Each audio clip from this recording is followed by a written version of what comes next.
So I'm Steve Hertzberg. My wife Denise is back there. We are full-time residents. We live on Heron Drive. I am a deputy chief in the Sonoma County Fire District.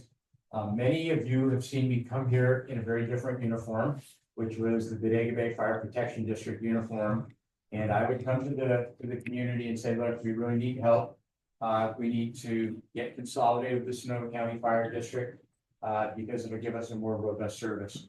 So it's really a pleasure to be here today in this uniform and to be able to introduce Cyndi, because Cyndi is one of those examples of how much better we got through the consolidation. So I want to talk to you a little bit about the consolidation, what we have out here now, because we've really not had that opportunity. And then I'm going to talk about Cyndi. And I asked to introduce Cyndi because I don't think Cyndi would talk about herself the way I can talk about Cyndi. So Yeah. okay. So if you were to go to the fire station, Station 10 right now, Sonoma County Fire District, you'd find 5 full-time people on duty. 3 on the engine, one of them is a paramedic, and 2 on the ambulance, one of them is a paramedic. In our past,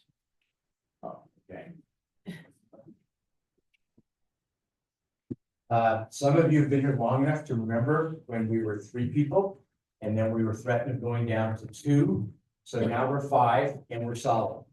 People ask me all the time, well, what about the people who were at the station? Are they okay? Chief Grinnell works in Windsor. He's in charge of training and volunteers, and he's doing a great job, and he's very happy. A lot of our people have migrated into the other stations in the district. We have 10 stations. We have a helicopter at our 11th station. All the people that you know, our legacy people, are doing extremely well. No one has left, and they're all pleased. They have stable jobs and productive jobs.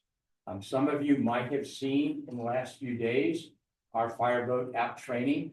We have a brand new boat. It's called the Integrity.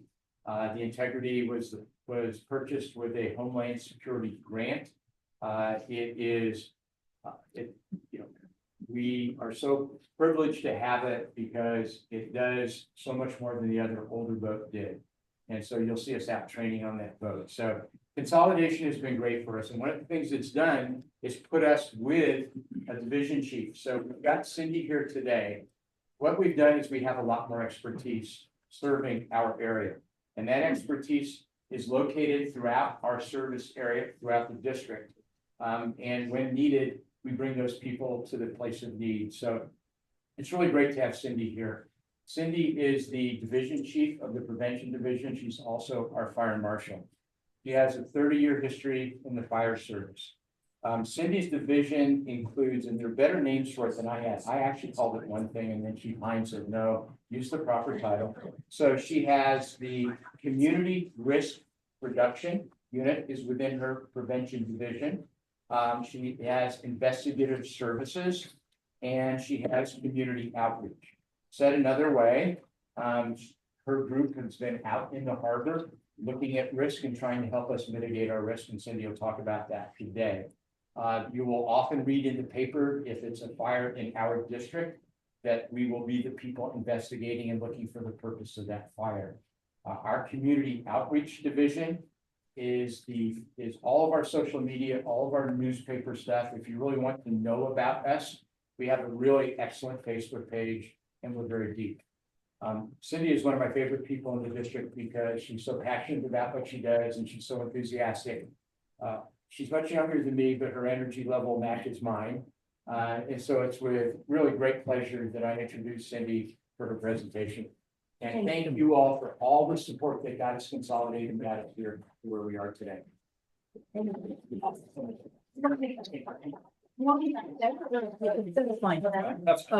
Let's see, the camera is here for the Zoom folks. I'd be behind it. Okay. And I have to apologize out the gate. I was really sick last week. I'm not contagious now, but I'm still sort of suffering through. So I apologize if I'm sucking on cough drops a little bit. I apologize for that, but thank you. Thanks, Steve. I really appreciate that introduction. That was very kind. My name is Cyndi Foreman. I'm a division chief and fire marshal for your Sonoma County Fire District.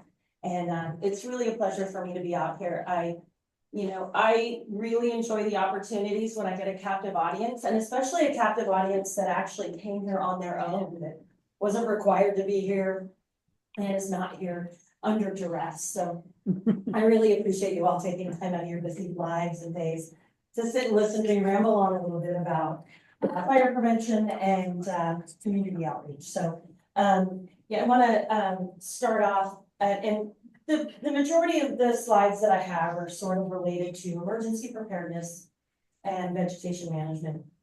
But I do want to touch on something that's had a massive, profound effect on this community in particular, and that is some of the tragedies that we saw happen this winter with the lives lost on the ocean. And while that had a profound effect on us as first responders, we know it had a profound effect on the community at large. And what I want to say to you is that we're not just turning a blind eye to this. We're deeply engaged with our community. We're deeply engaged with Supervisor Hopkins, our law enforcement partners, our Department of Emergency Management, with our parks, state and regional.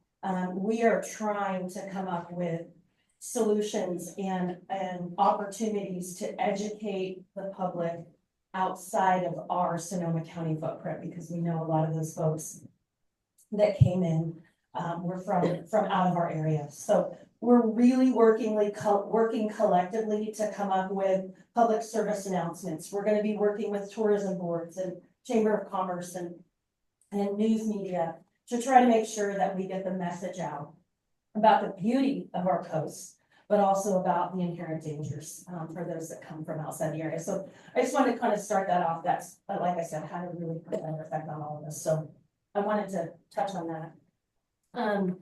And then I also want to do a big shout out. You know, here in Bodega Bay, we are so blessed to have a community that recognize they're a little bit isolated. Maybe isolated isn't the right word.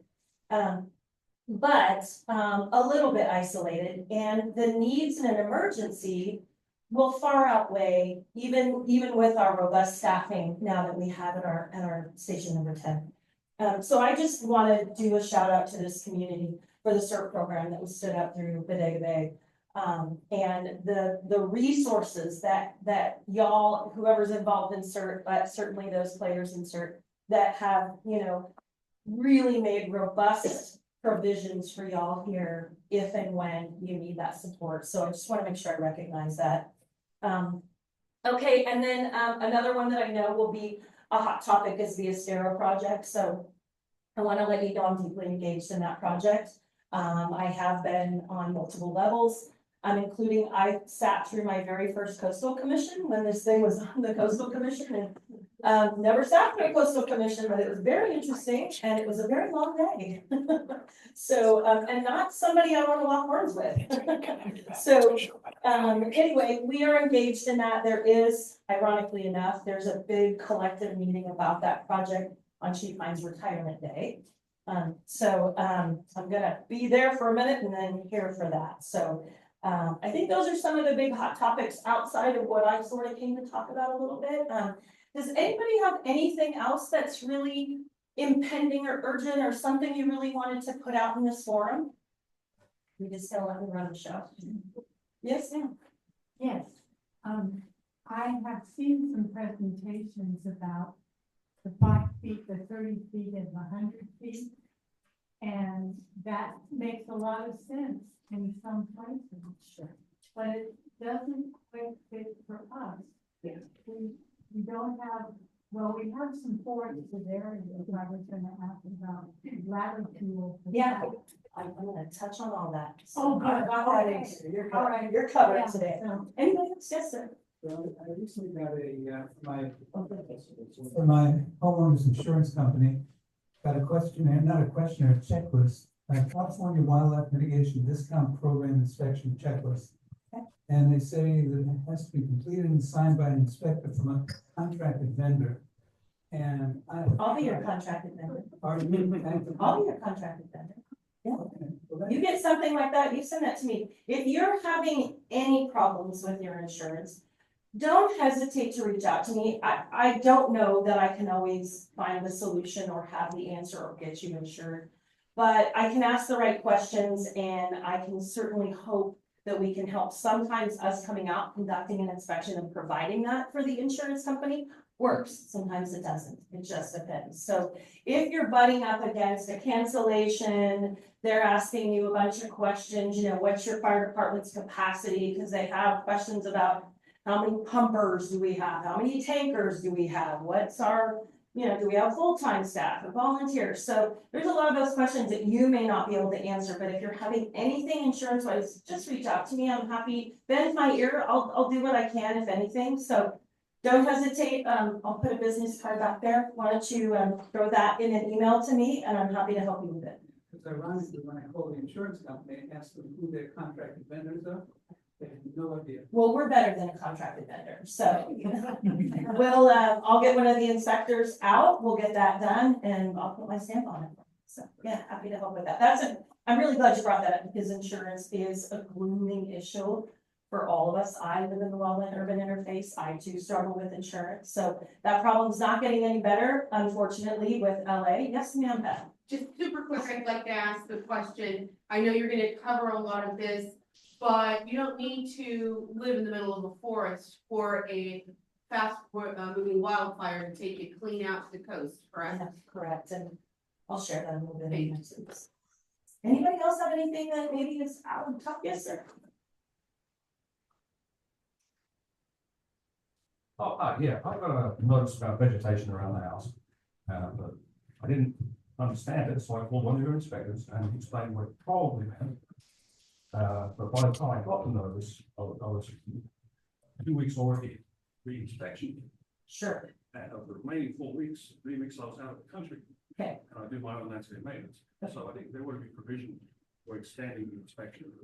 Around here, a lot of people do travel this summer. Sure, this isn't necessarily the first home for everyone, so this could be a I have a second. lot of people at home. Yeah, that's good advice, and you know, we're not super hardcore heavy that you 30 days and that's it, and then the axe comes down. Where we utilize that tool is when we have problem properties, neglected properties, properties that have been repeat offenders year after year. That's when we really want to put that foot down and say, we're gonna hold you to that 30 days, and here's why, X, Y, and Z. But, you know, I totally understand that. And when that happens, just give us a call. Just give us a call. We'll happy to make a note on the file. Like I said, we're not coming after you unless really there's some reason that you not complying with the vegetation management standards has a profound effect on your neighbors, your property, something like that. We all have stuff on our property, me included. If I put you on Google Earth right now, you could find some things wrong with my property. We want to work with you. And I always say, I train my staff that education over enforcement until you have to enforce. And that's how we do it. So, but next time call if that happens. If anybody gets something and like, wow, I've been on vacation, just give us a call. Oh, I did. Perfect. And then I was simply told, oh, just do what you can. Yeah. I thought, oh, that doesn't sound like enforcement to me. Well, I will say to you that by you calling us, I always say there's an attitude test, right? With people, there's an attitude test. And if you pass the attitude test, that goes a long way with us, right? You wanted to work with us, didn't you? You weren't calling us saying, I'm a hell no, thank you. You were calling saying, look, I've been at it. So it's the attitude test. So you passed the attitude test. Congratulations. Anybody else, something outside the box maybe that I won't hit today? If you think about it, let me know. We'll just circle back. Do we have a clicker or am I? I'm your clicker. Oh, you're my clicker. Okay. What's your name? Jiting, Okay. I'm not gonna remember that. Jitane, right? Jiting. Okay. So I'll just explain this slide. Steve sort of touched on it a little bit about consolidation, just to give you sort of, I'm a visual person and this isn't gonna be death by PowerPoint, I promise. There's more pictures than there are words. So, but this just gives you a view sort of what that consolidation looked like starting in 2019. And then the final puzzle piece that came into play was the bodega piece. So this is like, every time I look at this slide, it sort of takes my breath away for a minute. I'm like, holy cow, how did we do that? And I think about that at 3 o'clock in the morning all the time. So next slide, please. Okay.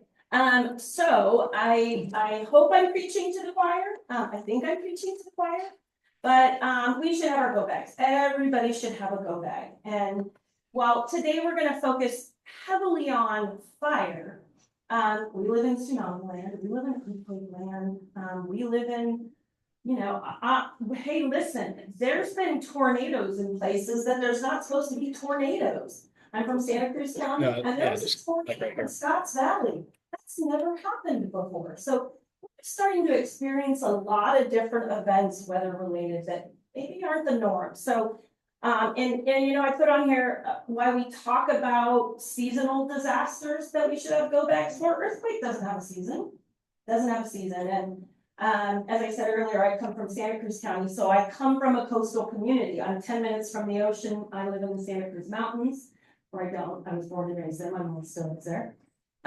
So I went through the 89 earthquake, and I was in emergency services then. I was younger than I am, and I'm not as far off from Steve as he thinks I am. I appreciate that though. But so I lived through that earthquake in particular, and it had a profound effect on me and how I navigate emergency services, because that's not an if, it's a matter of when. And I used to sort of say fire's a when, or fire's not an if, fire's a, well, I don't know. Earthquakes are just, they're a when, they're gonna happen. We've been having lots of smaller earthquakes lately. I don't know if everybody's paying attention to that, but so we really should have a go bag that's ready 24/7, 365. And it should be one that you shouldn't have to winterize it or summarize it. Just make it one that sits there all the time, because if you have to do something to it, you're probably going to forget. If you do have to do something to your go bag, like change medications because they could expire, if you have food in there that could expire, you're going to want to set on your phone, on your calendar. And I don't know how I ever lived, my phone's back there, but I don't know how I ever lived without having a calendar on my phone. Somehow I navigated life, but now I can't. So I always, for my go bags and for my home emergency kits, I set a reminder on my calendar for a year out to go through, check, make sure my glasses prescription hasn't changed, or my medications, or perhaps, I've changed, whatever you need to do. So I just say, put it on your calendar every year to go through your go bag. Maybe you lost weight, maybe you gained weight, maybe some of those clothes in there won't fit you. If you have pets, you should have a go bag for your pets. Not just a couple things in yours, they should have their own go bag. You need to have supplies for them, just like you do. And as I talked to you about the 89 earthquake, what I will tell you from that is I sort of called Hui on FEMA, and I've called Hui on FEMA since 1989. It says you need to have 3 days, 72 hours worth of water. We didn't have power or water for 11 days, and we weren't rural. We were 10 minutes from the ocean, 10 minutes from Santa Cruz Mountains. So I'm way over the top in my emergency preparedness. I think there's a place in the middle, but 3 days is not enough. I'm sorry, especially out here. Because as you know, we can become landlocked out here. So home, car, have to have emergency supply kits and make sure that you're checking them regularly, because they're only as good as your maintenance on them. So, and then the other thing is being tuned in, knowing how to get information. We have lots of resources to get information, and everybody's a little different. Some folks are tuned into the web, some folks aren't on social media. But there's a myriad of ways to stay tuned in, and you're amiss if you don't register for SoCo Alert and Nixle. Those are really critical alerting tools you need to have. We say about alerting, it needs redundancy. So there's a lot of things, a lot of ways here to tune in, but definitely have redundancy. Don't rely on one. Okay. Anybody have questions about this? Oh, sorry. There's this Zoom list. Gotcha. Okay. Okay, we are better prepared, and we're going to keep referencing 2017 because that's when we all got caught with our pants down and really terrible things happened in Sonoma County.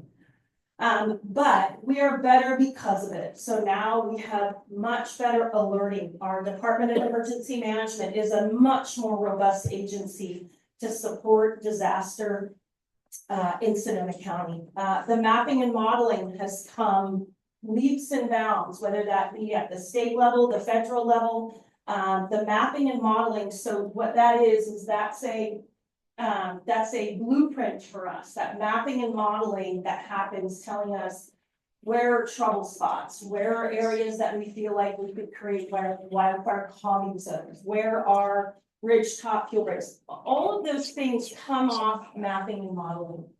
And ironically enough, that mapping and modeling has had to change significantly related to weather on top of the other factors, topography.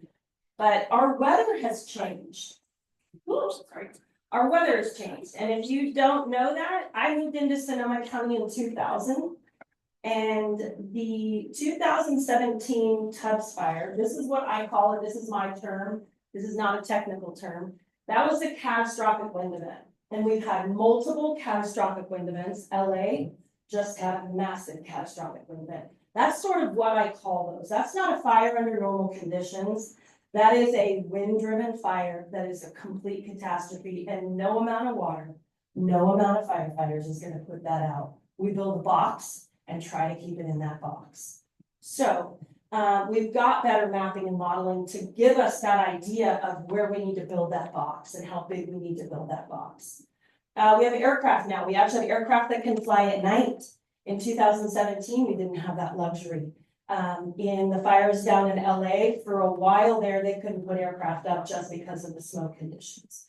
However, we now have the ability in California to do night firefighting, and that's huge because usually nighttime is when the fire tends to die down a little bit. We get a little leg up on the fire. So now that we have in California the ability to fight fire at night is a big deal. It's a lot more dangerous, but it's a big deal.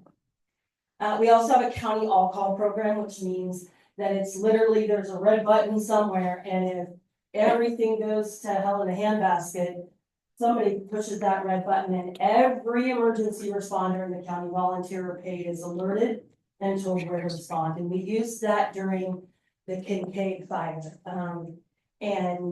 So that's a huge deal. And everybody sort of knows the delays and the lack of notification, late notification during the Tubbs fire.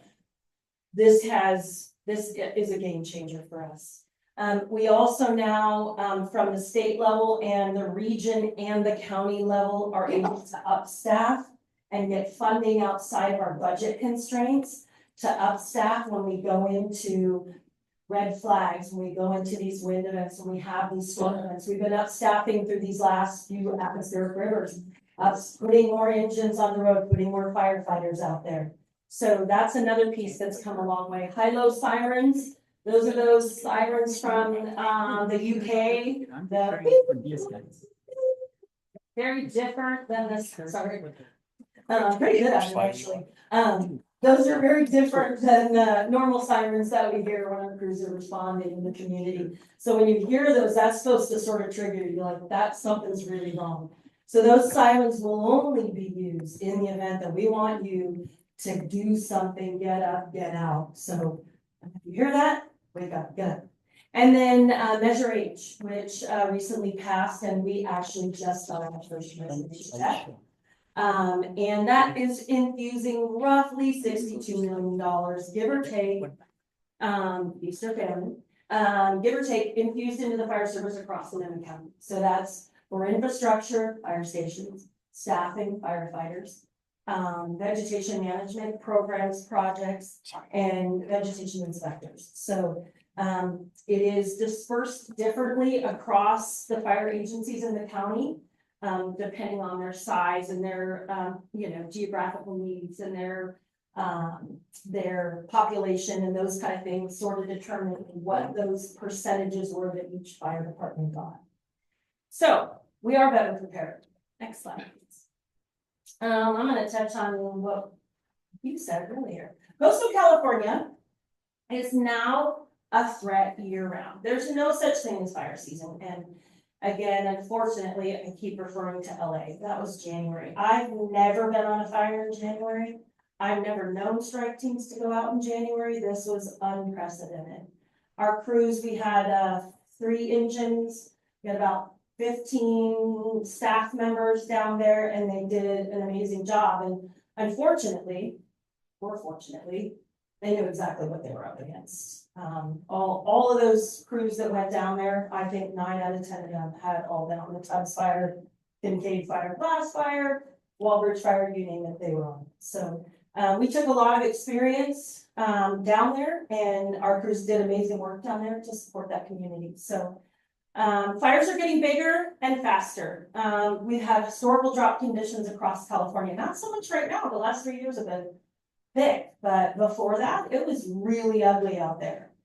We're 100 years behind on prescribed burning. So, we're never gonna make that up in your lifetime or my lifetime, but we're trying. We're trying to get back in the business of fire is healthy for the environment. It's as easy as going back to our Native American partners who used fire very regularly to not only enhance the soil, but, to create safer homesteads for themselves. So, it is still a hard sell for a lot of people though, because you go, why are you gonna put fire on the ground purposely when, we had 23 people die in the Tubbs fire. We've burned thousands of acres and thousands of homes. Why would you allow people to burn? It's a necessary evil. And if it's done under the right circumstances and the right conditions, controlled conditions, not chaos, it's very reasonable. And I will say that, control burns do escape, but it's fairly rare. It's a fairly rare occurrence. So we usually do that. And I'll be honest with you, there are times a year that we do it that make people really uncomfortable. And I understand that.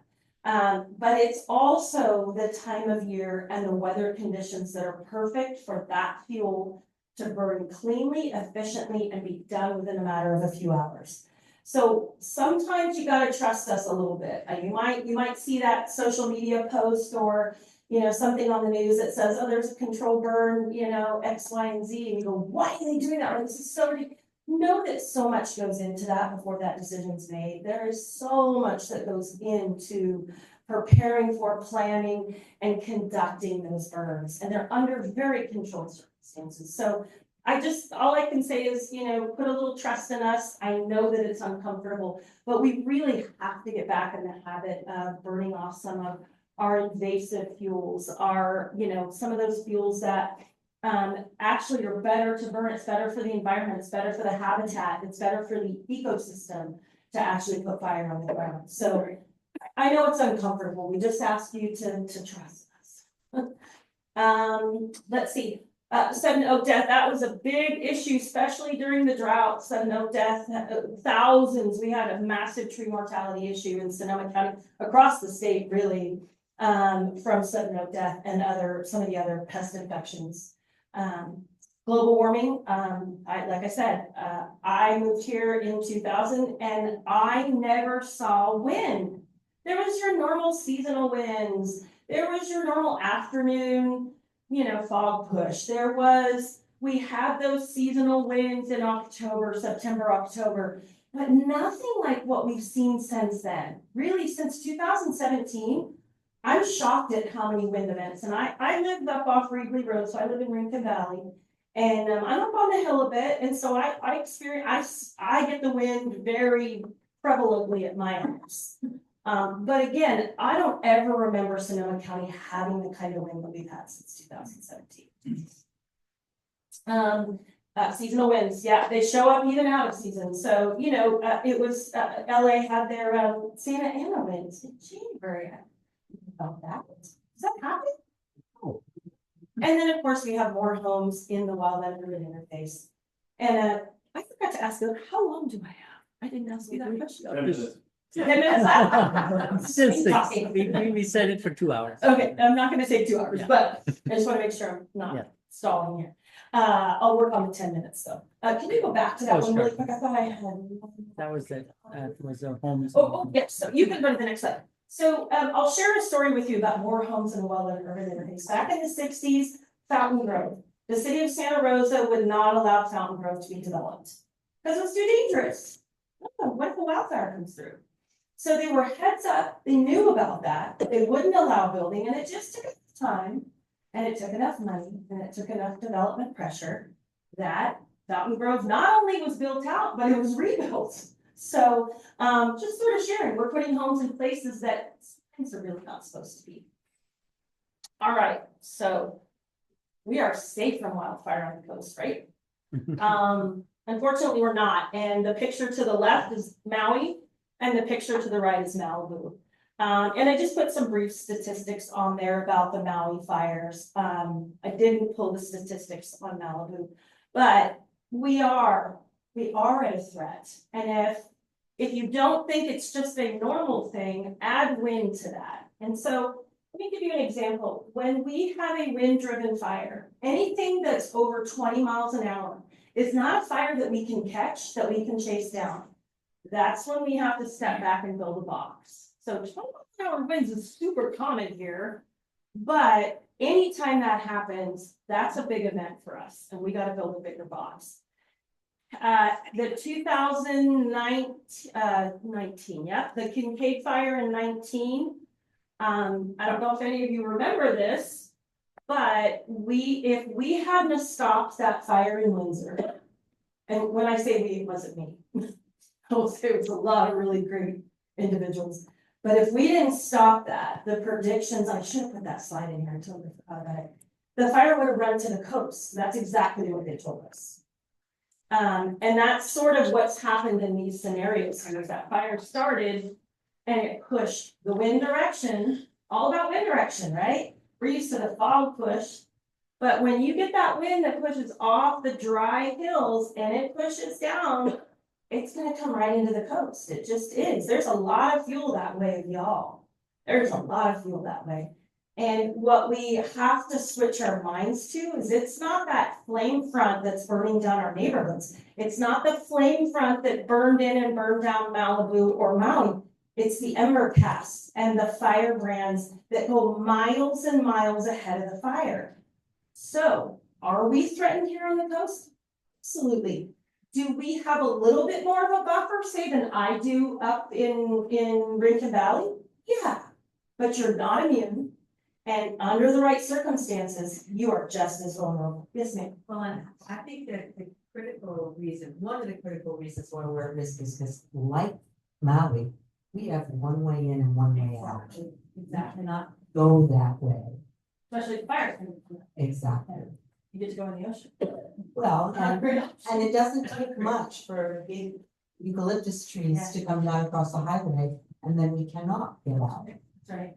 And you bring up another really good point is what is some of our predominant fuel out here on the coast? It's volatile fuel. And let me explain. Any plant or tree that has an oil or an odor is a pyrific plant, is a pyrific tree, means it's going to burn. It'll burn well. And it doesn't need a lot of help. And out here, what do we have? We have a lot of eucalyptus, pyrific plant. We have a lot of cypress. We have a lot of juniper. So again, you go and touch that plant, that oil and that odor on your hand tells you, yes, it's going to burn pretty well. And we have so much of that out here. It's just what we have. So remember the fact that wind-driven fires can have a massive effect on us. Also, the fuel that's coming off the hillsides around us and the existing fuel that we have. I mean, I'm just looking out here and I see, I don't know, 8 or 10 cypress, maybe more now that I'm looking that way. So those trees burn and they burn very, very well. So we do have a threat here on the coast. Please don't think you're immune. I wish I could tell you you are, but you're not. You have a great big body of water right there, but it's not doing anybody any good. Next slide, please. And, I always put this slide right here in any presentation I do, and that is the footprint of the Tubbs fire. And what you will see is in red is the Hanley fire in 1964, and in black is the Tubbs fire. And you'll see this little boot on the bottom, that's Coffey Park. So they were able to stop the 64 Tubbs fire roughly at Sutter on Shenate. But this one, the Tubbs fire pushed in and crossed 6 lanes of freeway and into Coffey Park. So, pardon me, history does repeat itself. And then it's kind of hard to see, but this is Palisades High School, 1978. And that's exactly where, they just suffered through a horrible fire. So, and there's multiple fire footprints going back even farther down in LA, in and around that same area, Pacific Palisades. So history does repeat itself. So what do we always say? If it's predictable, it's preventable. I take that with a grain of salt because it's predictable, But it's not preventable, but there's things we can do to get ready for it, or there's things that we can do to hopefully, yes, ma'am. Is it more mitigatable? Well, that's exactly. So there's things we can do to get ready to lower the risk, lower the hazard, prepare the home for, unfortunately, what may come. Next slide. A good point to share. So, we are in what's called the state responsibility area. What does that mean to you? So CAL FIRE is the state fire agency. And CAL FIRE is responsible for paying to mitigate fires that happen in the wildland urban interface in the state responsibility area. So while you're in the Sonoma County Fire District, and we are your fire district, we are your firefighters. If there's a wildland fire out here, CAL FIRE is responsible financially for putting that out. Doesn't mean we're not gonna be here working just as hard as they are, but we're not on the hook for the cost of it. So state responsibility area essentially is anything that is forest land,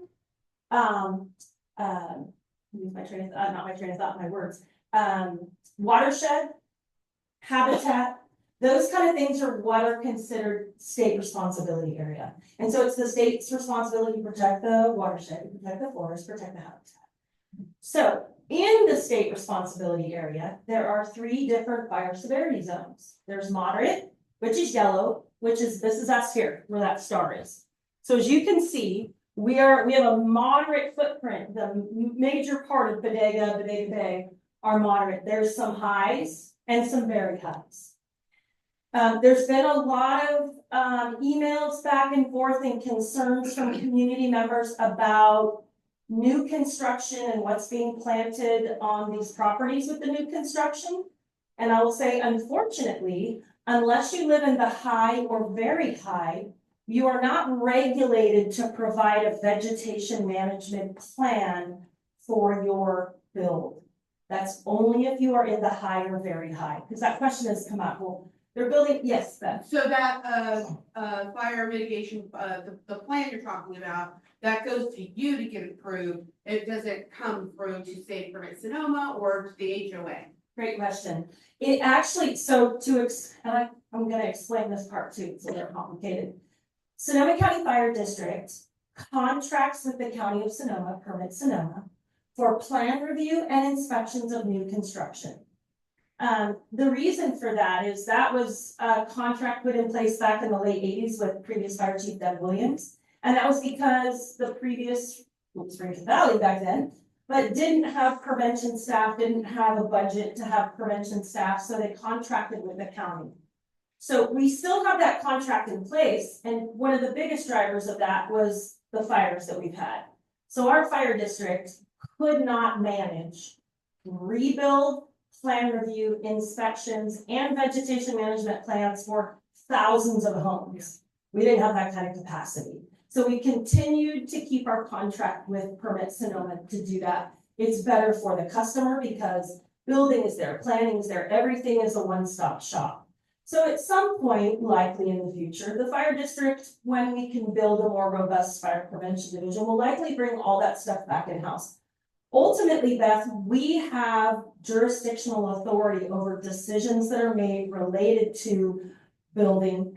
However, the county has our authority unless there's pushback, unless there's an issue, unless a project has to come up with something called alternate means and methods. In other words, if they can't meet the code because of an environmental issue or a site issue or things like that. When there's a wobbler, we always get the final say on it. I get the final say, I should say. I get the final say on that. So we don't often have that. The county fire marshal and I have a very symbiotic relationship. We've worked together for 25 years. So I trust him probably more than I trust myself most times. So that plan would actually, if you were in the high or very high, that goes to Permit Sonoma. We are happy, if you are building in the high or the very high, I'm happy to help with that plan because you can pay your architect, you can pay a landscape architect, or you can find a, I'm thinking what the terminology is in the county, and it says someone approved by the fire marshal. So I approved myself, so I'd be happy to help if somebody was looking for help putting their bench management back there. However, in your community, it's not required. Now, it is required that you need 13A, which is the vegetation management ordinance for the county, which also mimics the Public Resource Code 4291, which is CAL FIRE's way of saying you're gonna create your defensible space, and here's the prescriptives of that. 13A here at the county aligns with that. So, and somebody asked me earlier about that zone zero. So zone zero is coming into the code. It didn't used to be in the code. Following all of these fires, sorry, let's check. One.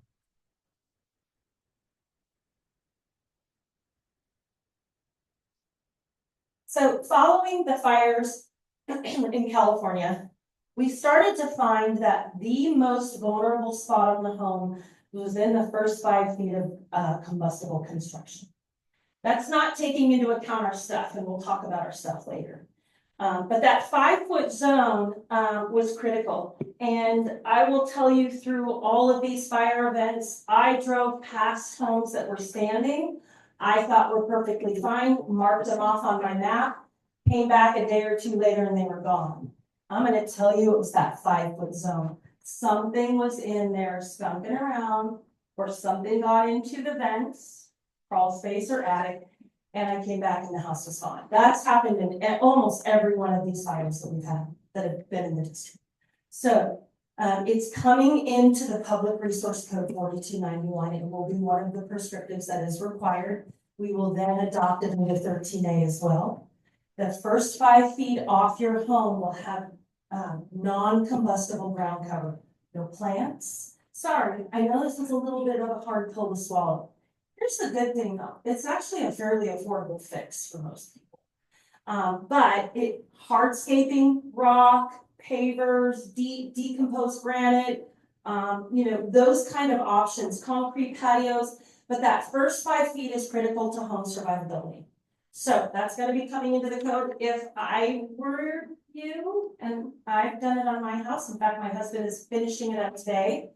I've done Noyo River Rock around the whole perimeter of my 5 foot of my house. That's just my choice. There's lots of nice options, but you don't want to use bark. You don't want to use rosemary. Why? Because when you touch rosemary, it has an oil and an odor, right? I put it in my chicken. You don't want to put anything in that zone, okay? You could do some low-lying, what are the succulents or something like that. But you don't want shrubs, you don't want bushes, you don't want anything that's going to be what I call a receptive fuel bed. And a receptive fuel bed can be a bush. It can be the cushion on your wicker chair on your deck. It could be your doormat that is made of bamboo straw. So we have to look at our homes through the perspective of what is a receptive fuel bed. So zone 0 is coming into the code. And then you've got the 5 to 30 feet now, which is leaning green, which 1 sec, and then up to that 100-foot or property line. Yes, ma'am. These codes are enacted, or codes are enacted. Does it,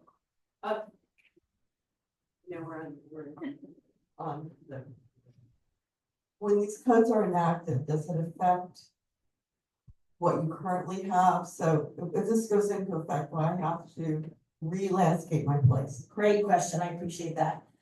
The way that I understand when this code goes into effect is people are going to have a year.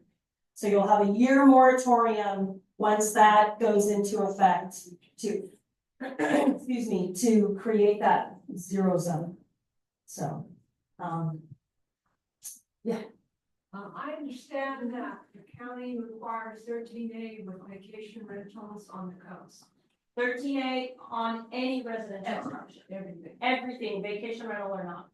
Yes.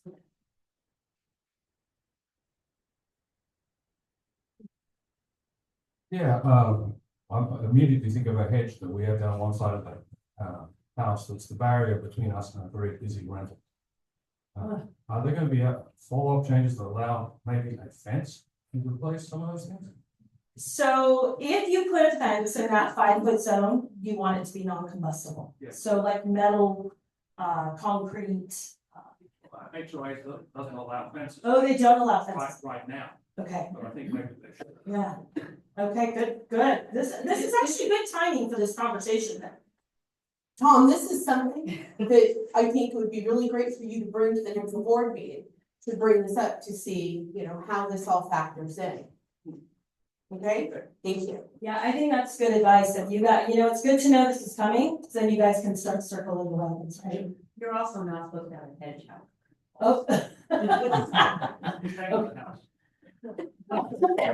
you're not supposed to have a hedge, that's not routinely enforced. Can you do the And next that's like slide? new plans for landscaping, but technically, it's always been against the guy. And then actually with that. Oh, okay, I'll go two up. Yes, sir. What about propane tanks that are all around our community? Yeah, so propane tanks, just have to be 10 feet off the structure. You have to have vegetation, 4 inches or less around them. You can actually have a wooden enclosure around them. It doesn't have to be non-combustible, but they do need to be 10 feet off the house. Vegetation around them needs to be completely cleared, but you can put, any kind of screening you want on them. New builds, do you need, with the propane tank, with new builds, do they need to be in the ground? Not necessarily, you have the option of above ground or in ground.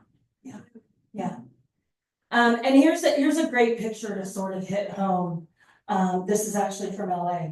So while there's not a ton in there, it's actually, it's actually bark that's in there, right? And bark is bad.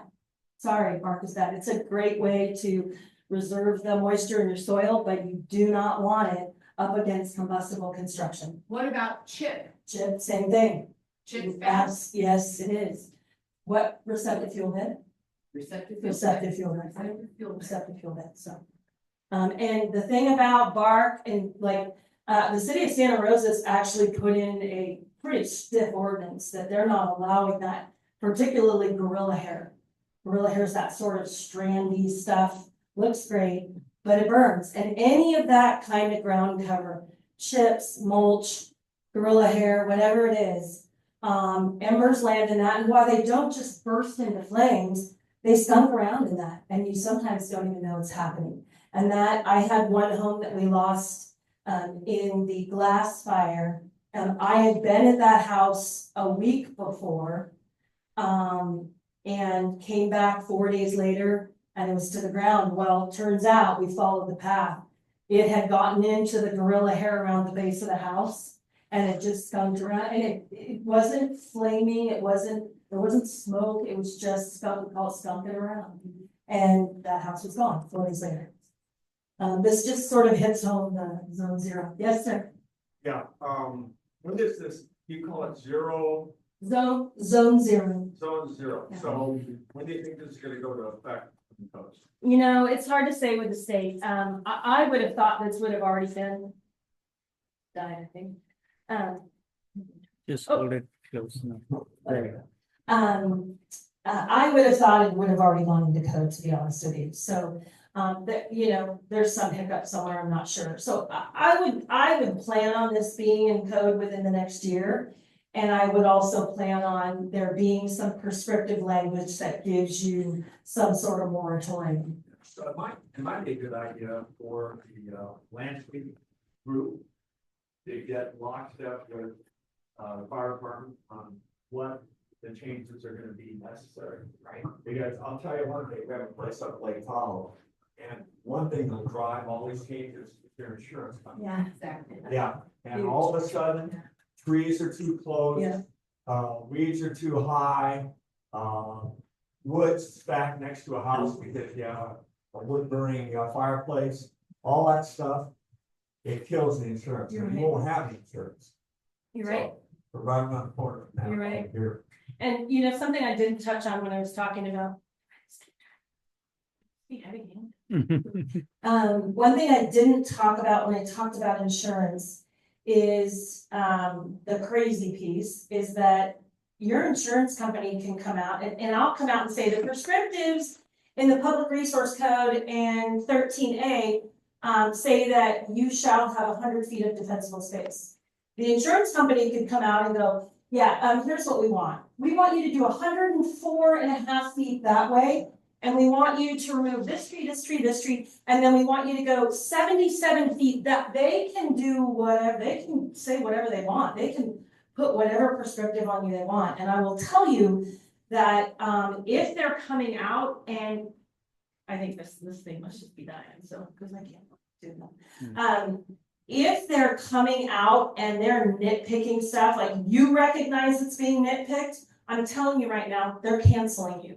And they're just, this thing just keeps dying, sorry. They're just trying to come up with one reason, and it can be the stupidest reason, to cancel you. So, thanks.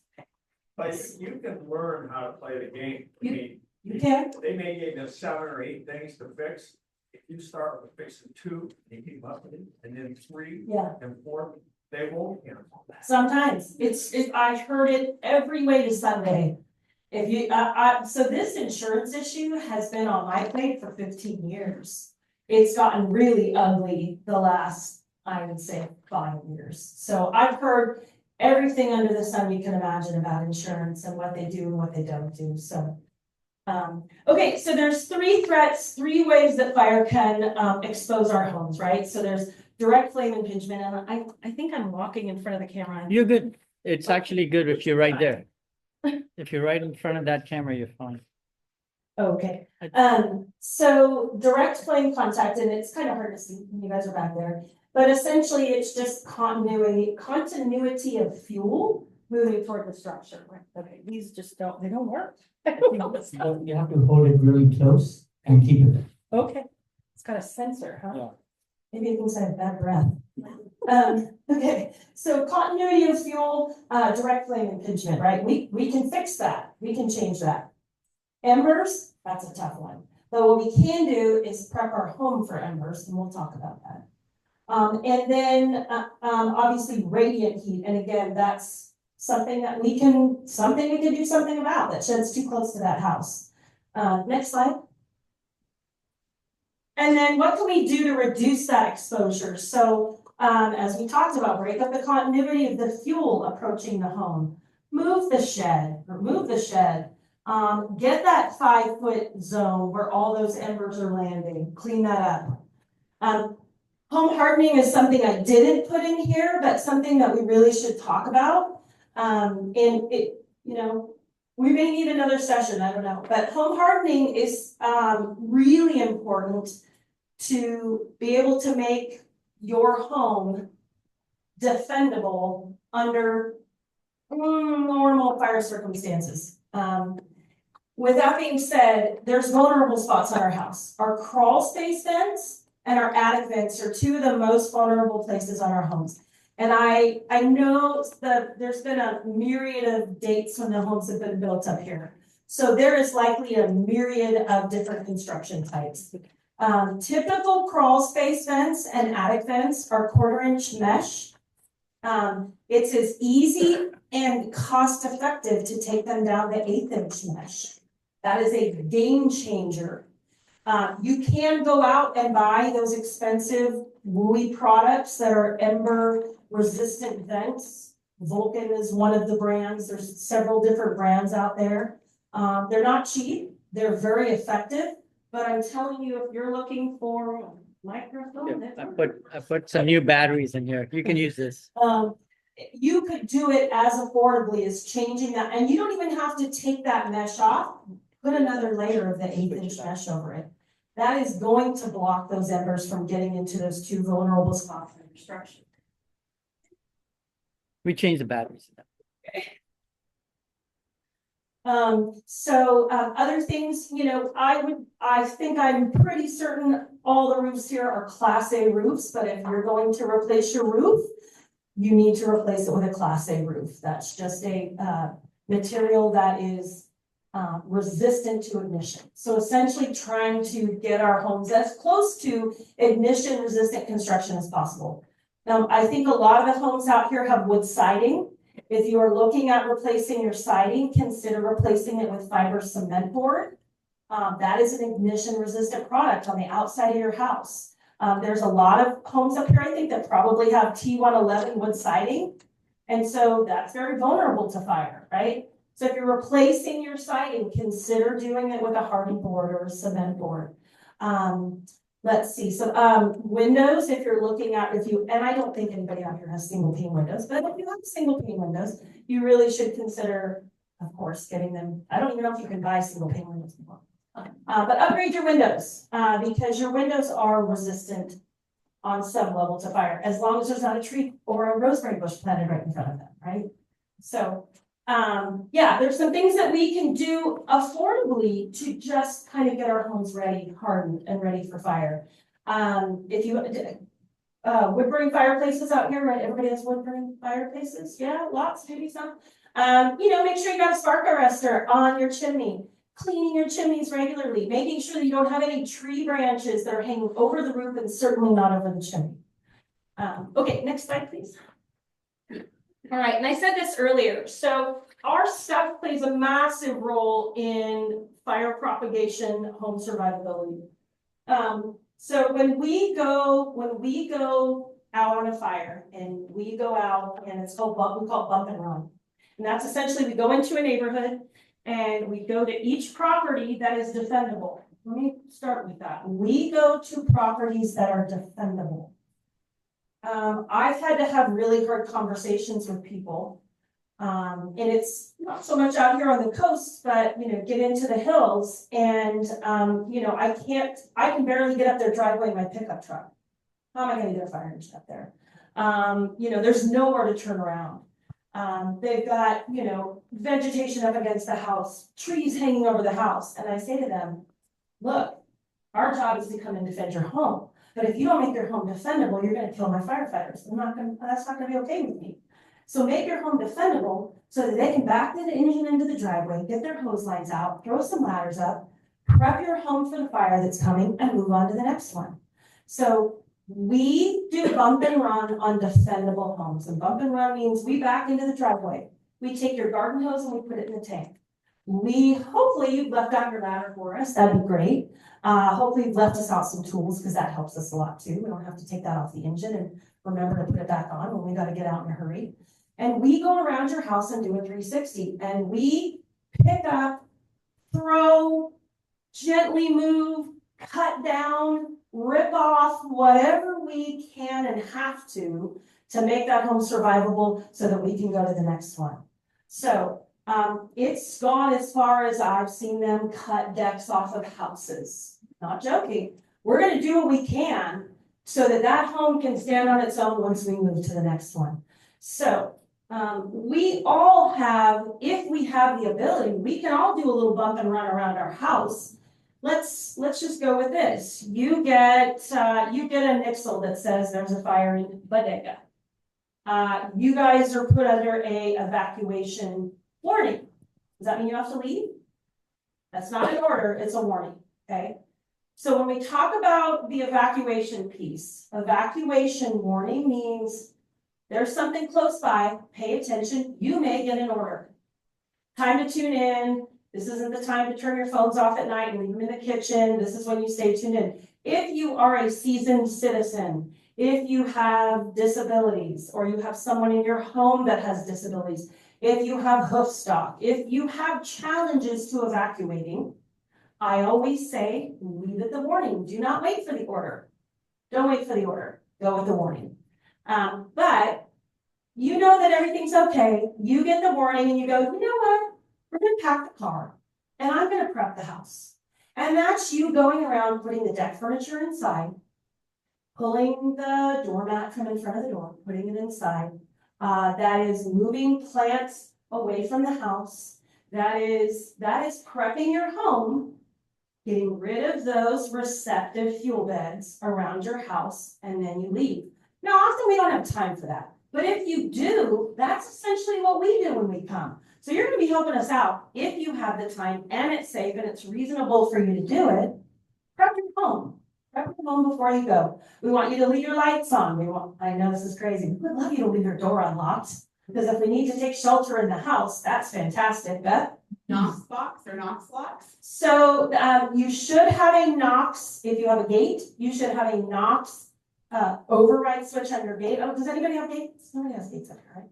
But so that you bring up a great point. So there's a product called the Knox product, and we use these products. They're an industry-wide product that is a steel box that is, mounted to a building and has keys in it for your business and or your residence.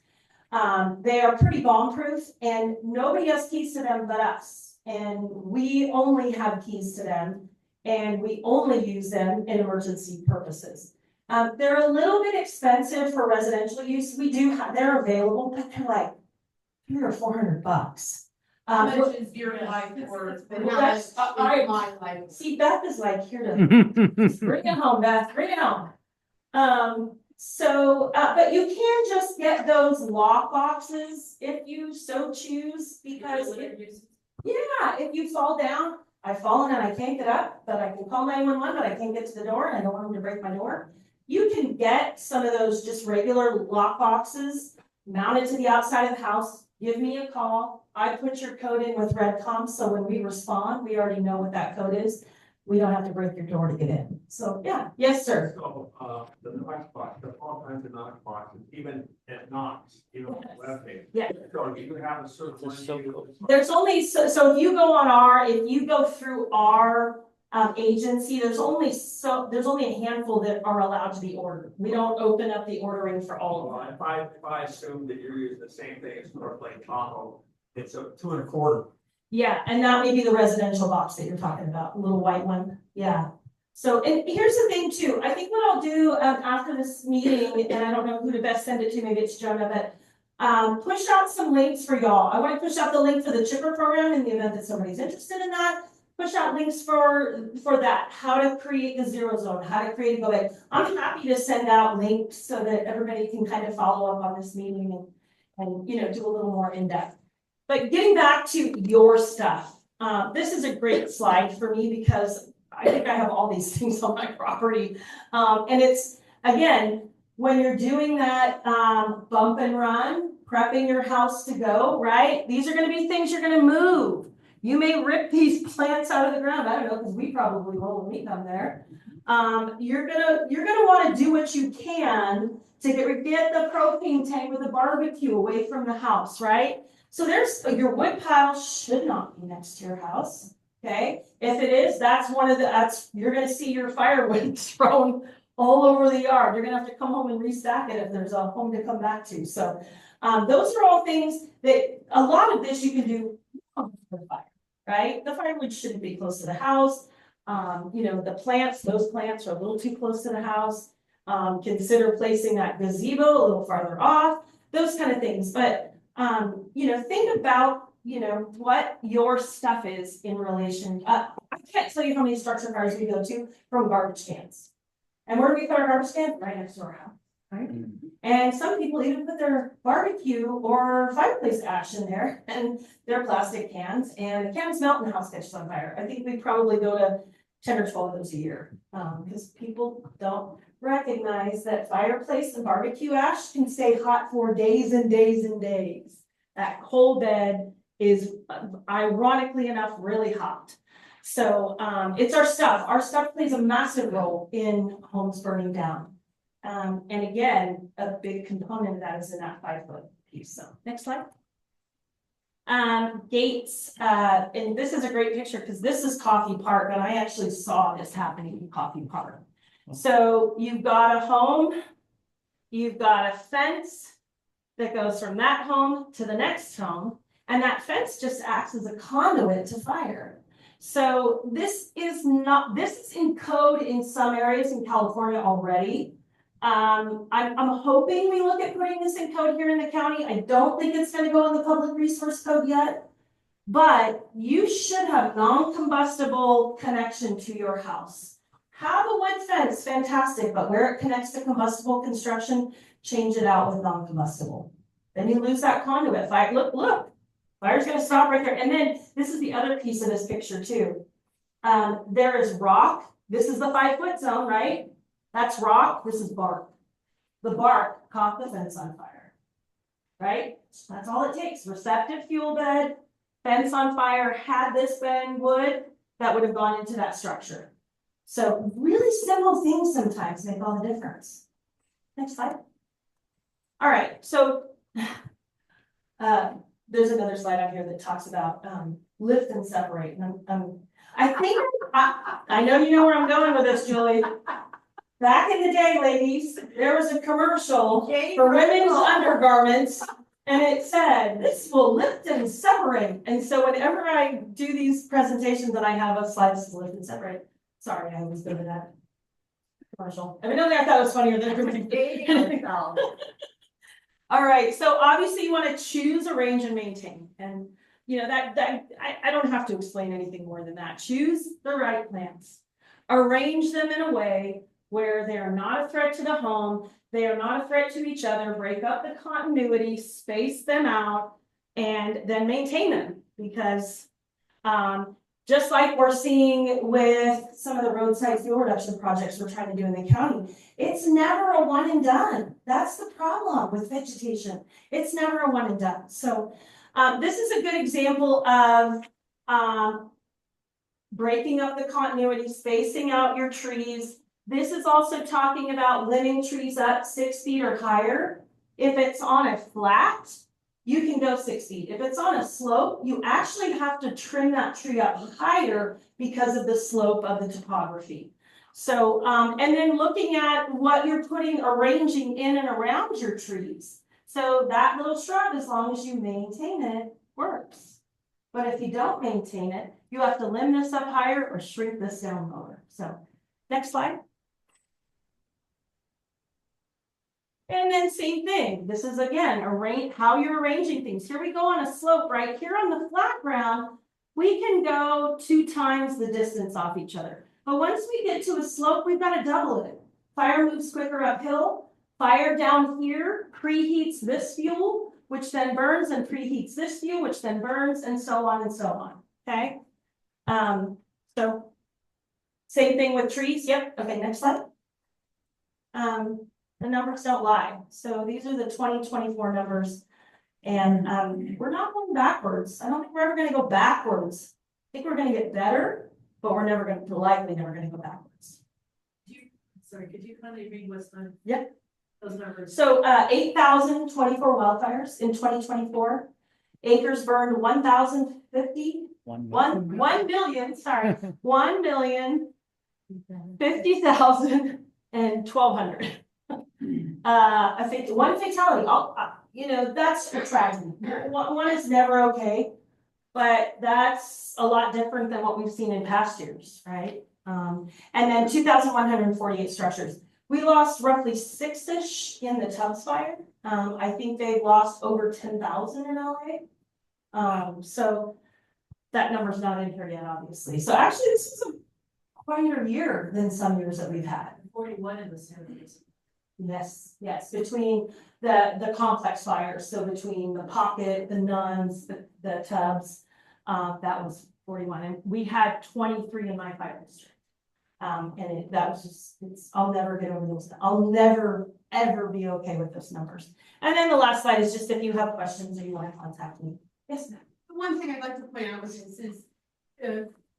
Cindy's done a fabulous job of explaining to us all the importance of protecting our homes. But the reality of it is we're protecting lives when we abide by defensible space, when we take these guidelines seriously. And it may not be our life we're protecting. It may very well be the completely selfless firefighter that shows up to save our house. We're protecting their lives. Yeah. We often go out on these complaint inspections and, we'll get that property owner. Come here, I just gotta show you. You see that tree over there? My neighbor's tree, you see? That's just gonna burn this whole neighborhood down. And we're like, I see that tree, but let's turn around for a second and look at your property for a minute here. Actually, you're gonna burn the neighborhood down because you've got a bunch of issues right here. So the log in your eye or the what is it? A speck in your eye, log in, whatever. That is something we experience all the time. People get so focused that that's it. That's the tragedy for us. You got to fix that. And so to Beth's comment, what you do on your property makes a difference to your neighbors. If you go, I'm not removing that juniper right up against my house, because I love that juniper and I don't care. Well, your house catches on fire, and then the likelihood of your neighbors or your neighborhood catching on fire, that maybe puts it in a little bit different perspective, right? Because I've had people who have dug their heels in and said, I am not removing, that is ridiculous, you guys have no idea what you're talking about. I'm like, okay, so the liability to you, because you don't wanna do that, your home catches on fire and it burns down your neighbors. Do you realize that you could actually be civilly liable for that? That issue exists, trust me. So, sometimes that liability word gets people's attention. I don't know. I have a question. Yeah. So there's a message asking, so what do you think about decks thinking about defensible space?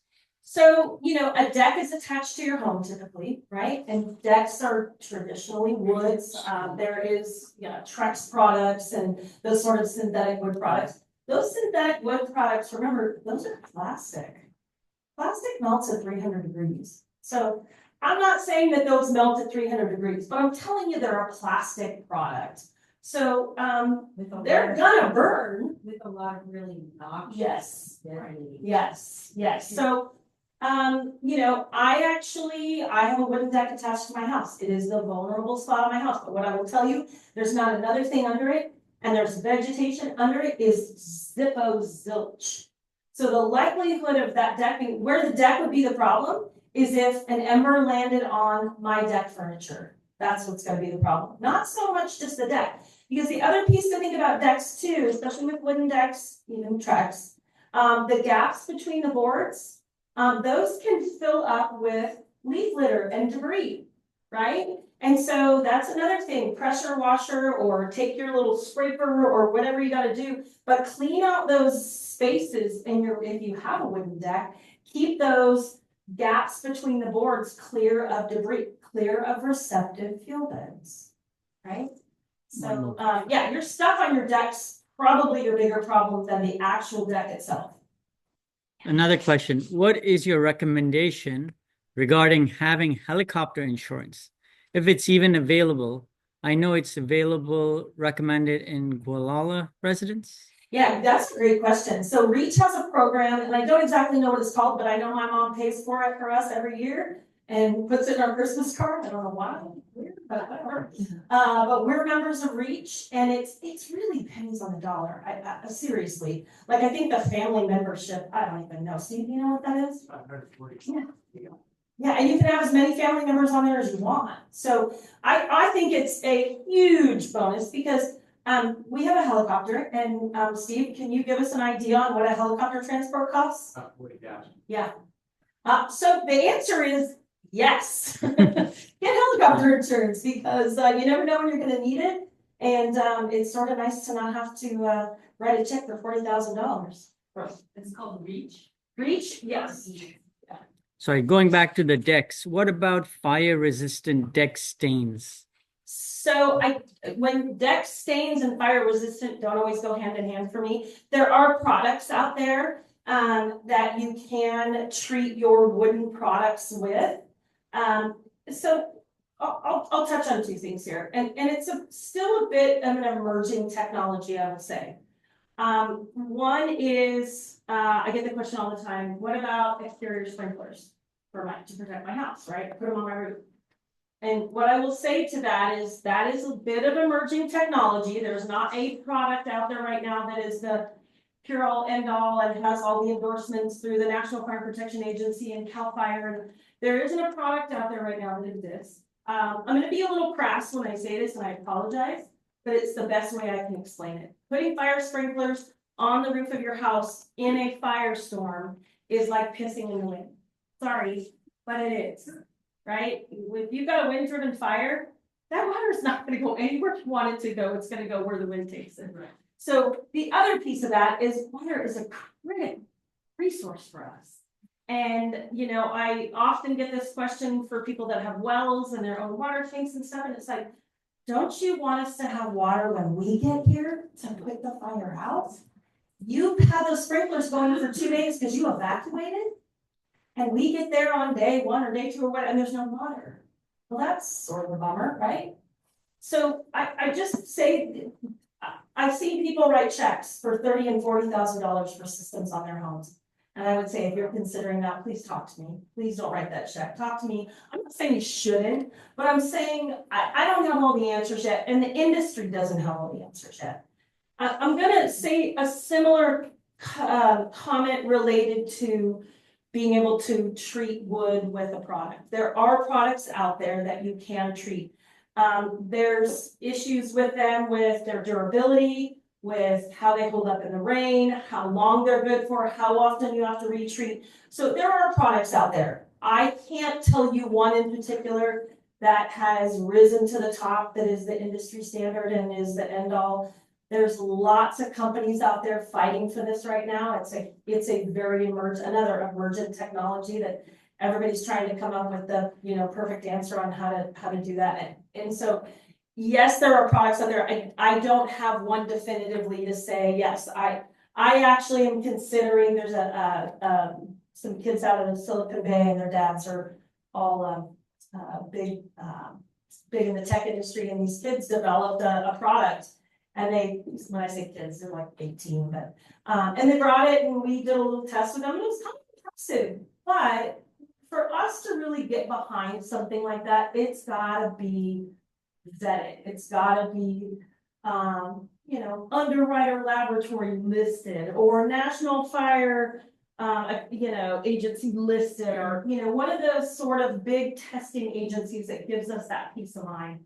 And I don't know of a product like that as of yet. There are products that are commonly used in film and stage to treat props and curtains and materials and things like that are all fairly industry standard. But that end-all product to treat wood against wildfire, I just don't know about that yet. Yes. Is water-based paint better than stain? Than an oil-based stain? Well, what I would say is if you stained it an hour before the fire, that's a problem. If you stained it and it's dry and it's been out there, really that oil just sort of evaporates eventually. So, if it just recently happened, or if you left your staining rags out and ran to the grocery store, that's a problem. So, yeah. Where do you put your garbage bin? Well, you put your garbage cans next to your house. But if and when you prep to go, pull them off the house. Yeah. And please, for the love of God, do not put ash in your green waste can. You should have a metal can with a lid, and it should sit there for a week before you do anything. Yes, sir. Do you have, in your opinion, enough water in the reservoirs around here to take care of this complex? Great question. And as we know, a lot of hubbub came out of LA about their lack of water, right? It's interesting because there was an article that was put out by, so we have the town of Windsor, which is one of our municipalities. And they put out a really interesting article because the town's actually getting a lot of questions saying, do we have enough water? But there's a fire. And there is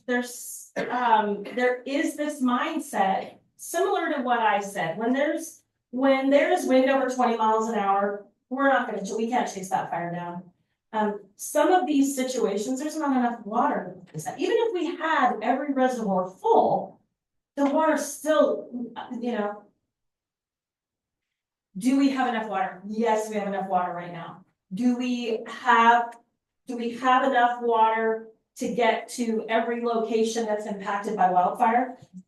I can't answer that, but what I can share with you is experience from the Tux fire. And what I will share with you is that by about 2 o'clock in the morning, I'm gonna just say in the Larkfield, like around the LBC area, sort of at the base of Marquez Springs Road there, because the fire kind of burned down and then went across the freeway. We had zero water. And I was on the phone with our water agency in Sacramento saying, you gotta get here and somebody's gotta turn on a generator. We need you to drain these other tanks. They didn't have backup generators for the water systems. Now, almost everybody has backup generators for their water systems. I live in I live in a community where we have a private water agency, and we have a backup generator. And 90% of my private water agencies within the district all have backup generators now. So it's a hard question to answer because is there generators, is there power, have lines burned? Because what happened in the Tubbs fire, it's happened in all these fires, is it wasn't that we didn't have water in the reservoirs, it's that everybody's residential systems all burned because all that pipe that runs into your house is plastic, PVC plastic, and all of that burned. So all of the water, the stored water, if you will, in our systems, in our tanks, all drained out on the ground once all these homes started burning. Your irrigation lines were flowing, everything was flowing out. So while the reservoirs may have water, is that water able to get into a system that captures it, keeps it, and pumps it out? And doesn't pump it out onto the ground, but pumps it into the system of hydrants, right? So, unfortunately, I will tell you, there's a lot that's come out of the LA fires that I think we're gonna see a lot of change driven from this. One is that water agencies typically, when they install your water system, they don't have here's your master shut off. If something goes wrong, that each property owner knows about and has. There's, that thing in the street where you gotta pick up the big piece of concrete and you gotta have a special street key tool.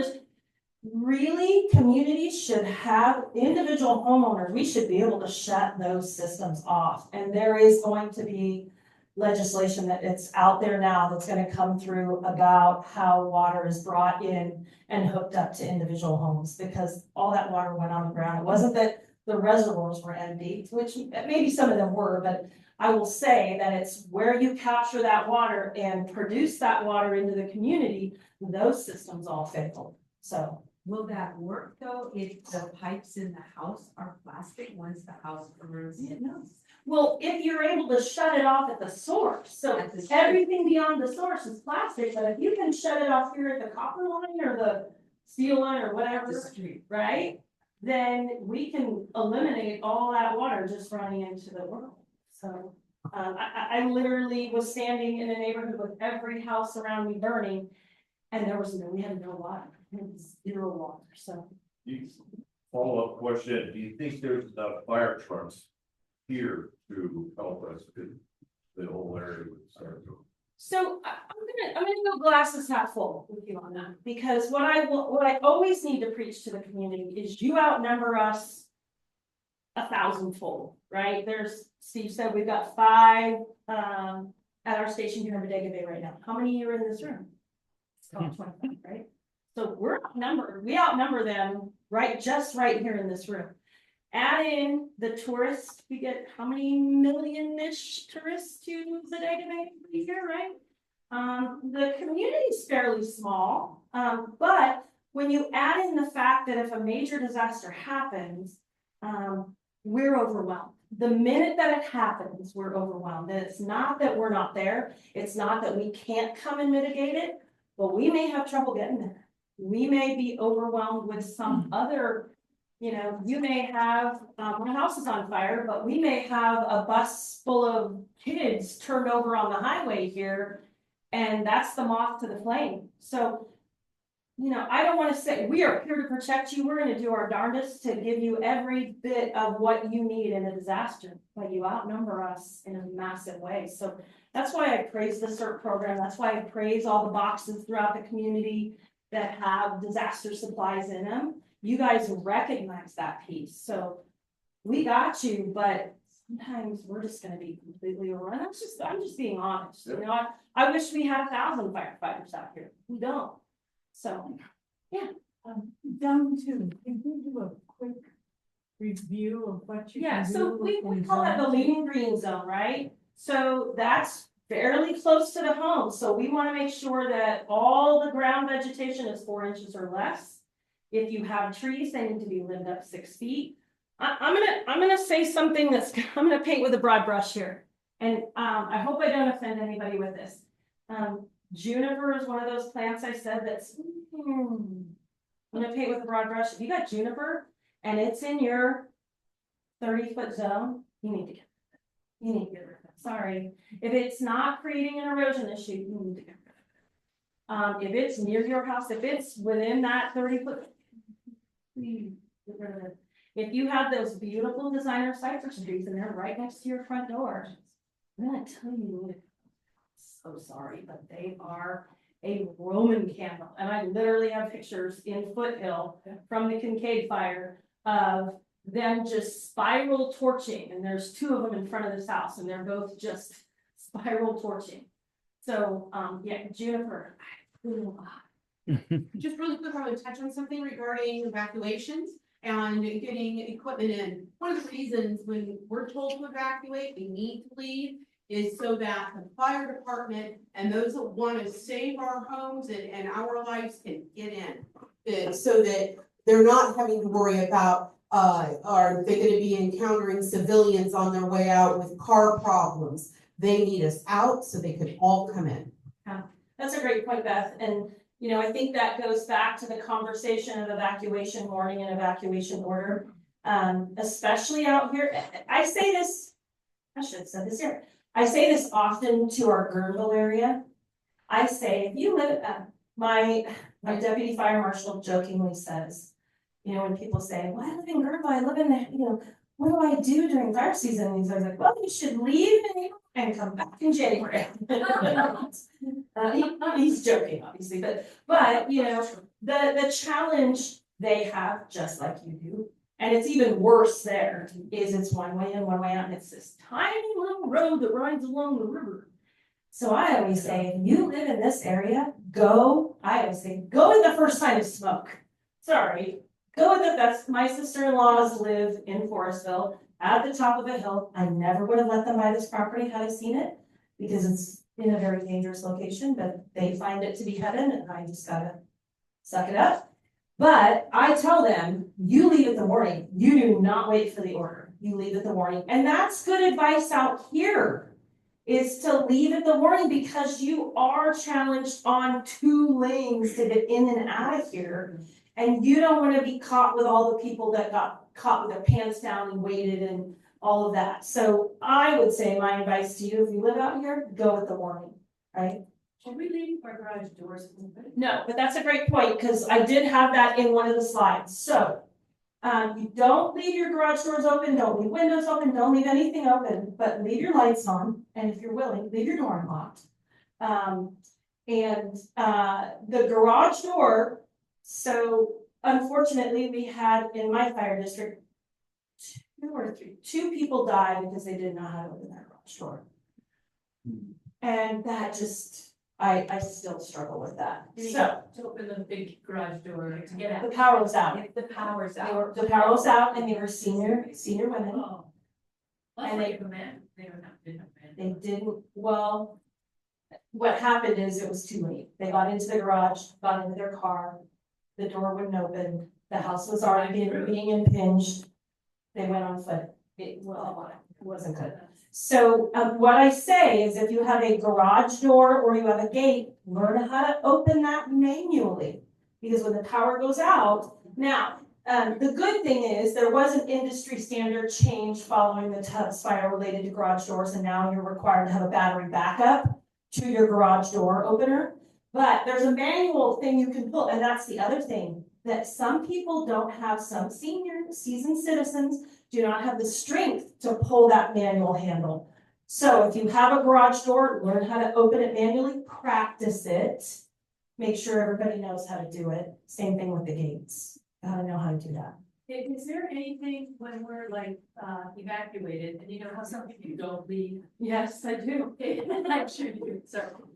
Is there anything we put on the front door to say that there's nobody there? Why did you ask that? Does everybody have evacuation tags? Have those been passed out here? Okay, good. So, we need to get her one. I'm on it. Okay. So, we created a program here in Sonoma County with our sheriff's department, who is amazing. We have an amazing sheriff's department. And particularly out here on the coast, we have amazing sheriff's deputies out here. With that being said, we created a program of evacuation tags. And essentially, we give you the tag. That tag goes on your go bag. So you never have to look for it. It's always attached to your go bag. And when you leave, not when you go put your stuff in the car, not when you're walking out looking at the smoke, When you are literally leaving, you put that on your front door, your mailbox, your gate, somewhere obvious for us to see. And I'm gonna follow up your question. I know the question's gonna come up about looting, so I'm gonna head you off the pass. So, evacuation tags are a huge tool for us because we're gonna take those for gold. You put that on there, we are going to assume that you are not there and we don't have to waste our time knocking, running around your house, trying to see if anybody's there. That's why I say do not put it on until you leave, because I can see this where somebody goes out, puts it on the mailbox, goes inside and falls down. And they're down and nobody knows they're in there because the evacuation tag is out. So I say, never do that until you're leaving. The other thing I always say, the minute that you make the decision that you're leaving, put your keys in your pocket and do not take them out. I can't tell you how many stories I've heard of, it's funny, but it's not funny. I had one lady at a community event come up to me, and I had been talking about what to do when you evacuate. And she says, I just got to tell you the story because, you know, I tell anybody who will listen because it's just hilarious. She goes, when I woke up and startled awake and knew I had to leave, I literally was running around and I didn't know what to grab. She goes, I grabbed my toaster. And I'm like, your toaster? So it was right there in the house. The only thing I could say, I just grabbed my toaster and I'm like, she's like, oh, I didn't take it to the car with me. I stopped at the front door and realized, why am I taking my toaster? But your mind turns into absolute mush in that moment. Yeah. So you should, and this is how I have it at my house, on the refrigerator is a list of everything that I want to take if I have time. Not the extended list of, you know, the wedding photos, but this is like that. If you got to go right now, these are the 10 or whatever things you grab right now. Many people barely made it out with shoes on in the Tubbs fire with the back of their house on fire. So, yeah, put your keys in your pocket and do not take them out because so many people couldn't find their keys. Follow-up question. Yeah. Can they print out those tags online? No, so we have them. I think Beth, you have a supply of them. Yeah, so you can reach out to Beth, she'll have them. And we can get them in the admin office for homeowners to pick up. And if you need more, just yes. I know it's fine. Yeah. I think so. Has them. Oh, I'm sure they do. I'm sure they do. Yeah. So that's a great tool for us. It saves us a lot of time if you use those. It really does. It gives us the opportunity to get to people that really need our help getting out. So, yeah. One more question is, what about having a personal fire hydrant installed on one's property? So, that, now I don't know what the regulations are in the homeowners, so I'm gonna be careful about that. A fire hydrant on private property typically isn't the fire hydrant you're thinking of, that, you know, short stubby one with the multiple connections on it, right? Which you have in your neighborhood. But if you want a personal fire hydrant, you would need to install an above ground or bury it, water tank to supply that. This is a hydrant in neighborhood. There's really no need to put in your own water supply in here. The size of the pipe you would need to provide that would be prohibitive on its own. What you can do for something you could use for something small that would start would be a fire resistive hose with a wide nozzle. Yeah. So you know, in this neighborhood, there's really no need for that water tank with a private hydrant. There's a robust hydrant system in the neighborhood. So. And then one more. Is there a recommendation of 10 things you should grab if you have to go right now? Yeah, and I'm gonna forget the acronym. Gosh darn it! I'll send that link out when I send all the links out. But it's like people, papers, and pets or something. Each one of those has like a few things under it. Sorry. Yeah, there you go. There. I knew Julie would figure it out. I should know it. So yeah, but I'll make sure we get that link out on what those things are. But yeah, sir. Good question. Why do you leave the lights on? Yeah, because when it's dark or when it's smoky, it's easier to see your house. Okay. Yeah. And second, when the cell tower burns down, and many people have done away with their landline, will the emergency SOS work to the satellites on your cell phone? I'm not sure what the emergency SOS, is that what you're saying on your phone, when your phone says emergency SOS? Phone 14 or later, when you have no Wi-Fi and you have no cell and you have clear sight up through satellite will show up on your phone. It'll allow you to. When you talk about Elton Musk, That's not Starlink, it's, Apple has their own system right now. T-Mobile is bringing something in with Starlink right now, it's experimental. It's not on the Android yet, it will be coming to Android and T-Mobile. Yeah, and Steve's been working really actively on, a program where we're getting better communication out through the West County, so. he's the guy to do it. Yeah. Okay, 5 minutes? yeah, anything else? Julie? So I know that you don't run evacuations, that's the sheriff's office. Yes. But, so I know that Sonoma County Fire does not run evacuations, that's the sheriff's office, but we are looking at California Tsunami Prep Week coming up real soon. Yep. And we just had a wake-up call back in November, so can you share any information with us about what we might expect in the event that there is a serious real-time evacuation order attached to a tsunami threat in this community? Because we just went through one where people, I wasn't here, but I heard about it. And the same thing down in San Mateo County, Huckman Bay, people run out toward the tsunami because they want to watch. Yeah, yeah. How do we stop that here? What will? Well, Julie, I can't fix stupid, but if I could, I wouldn't have a job, but for those people that want to run to the tsunami. Yeah, so let's take a journey back. Was it in, I'm trying to remember when this was it December? November. I will say, it caught us all a little off guard when that came in. I'll be honest with you, because we were all in the office and we're like, tsunami, okay, tsunami, all right, tsunami. And then pretty quickly we heard our law enforcement partners sort of circling the wagons and moving toward the coast to do evacuations of some of our low-lying areas and the RV parks and such. I think it was a little, I'll be honest, I'm a transparent person.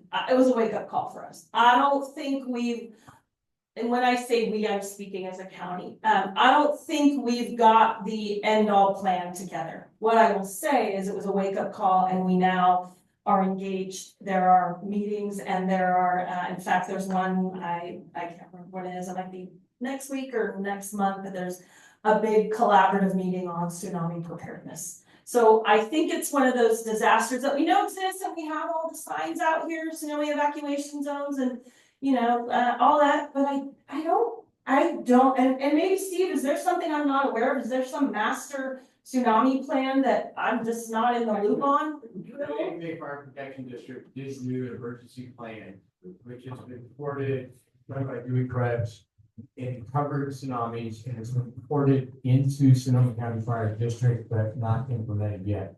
But it's a major plan that covered tsunami, earthquake, and fire. Yeah. So I would say that obviously we've got, within the fire district, we're working on it, but at the greater level, the county, we're collaborating on getting I would say a more robust and transparent plan for the community. Take those alerts seriously. Yes. And make sure you're signed up for it. Right. The last question here is, we were given free emergency phones last year, but they don't seem to work here. Phones or radios? The comment says phones, but it might be radio. I don't know anything about a free phone program. What do you want to say for that? No, there was, we did, the county as well as the fire district did a big NOAA weather radio giveaway. All those radios were pre-programmed. They were in English or Spanish. They work in some spots and they don't work in others. Steve, do you think some of the infrastructure that's going in will help with that at all? I do think that working on the more current technology, new infrastructure will help cover the coastal area. I think we're undercovered. It's difficult out here. And we're working very hard on it right now with all the providers. So if you have one of those NOAA weather radios, they do a weekly test. I think it's on Wednesdays at like 11-ish. And you have it set up the right way and you have it set in a location where you're receiving, you should get that weekly test. And the way to know is to take it, where you want to put these is you want to put them close to a window. And you want to make sure you read the brochure.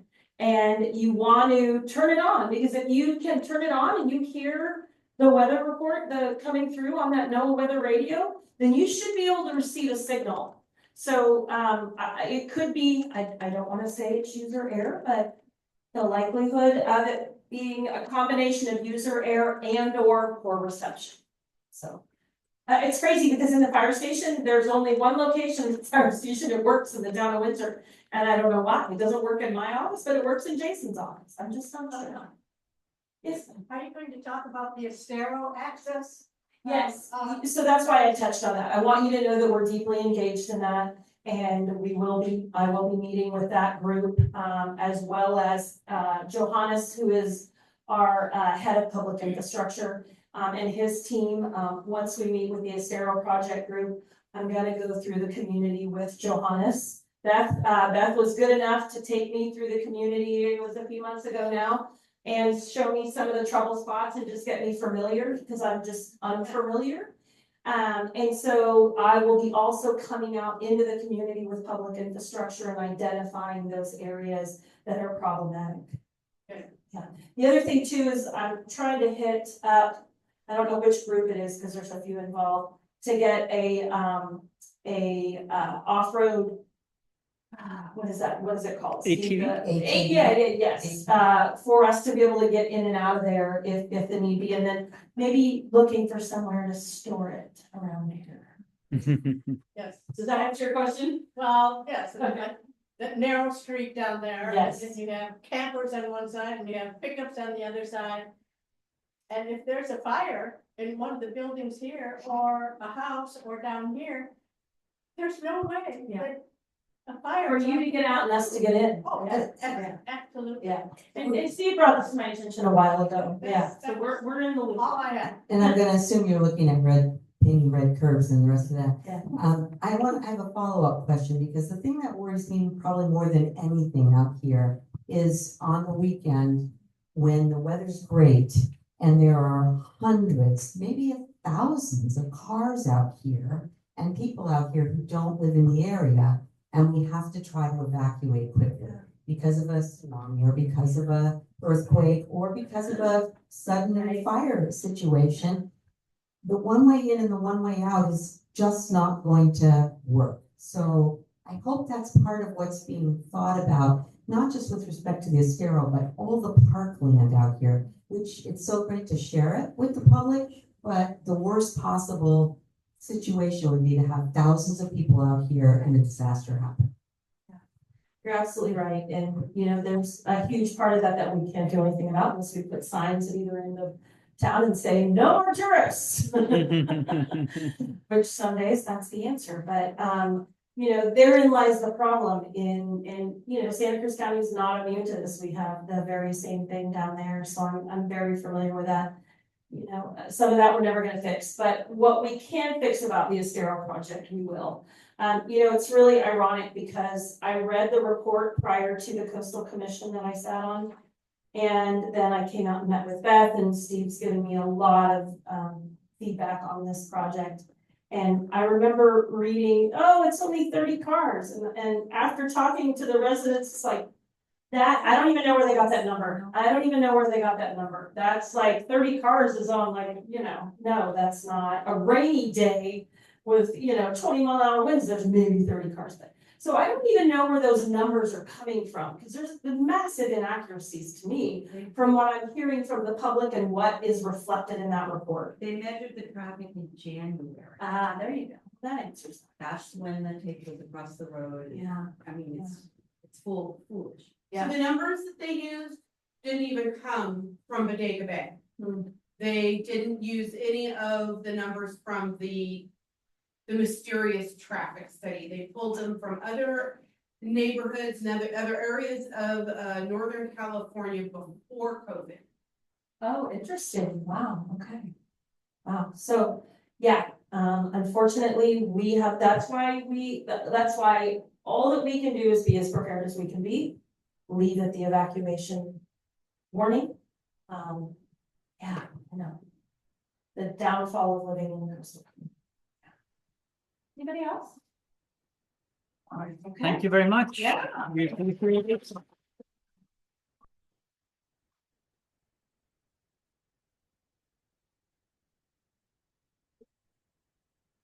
That was some excellent information, and thank you all for coming out, and hopefully we can do this again.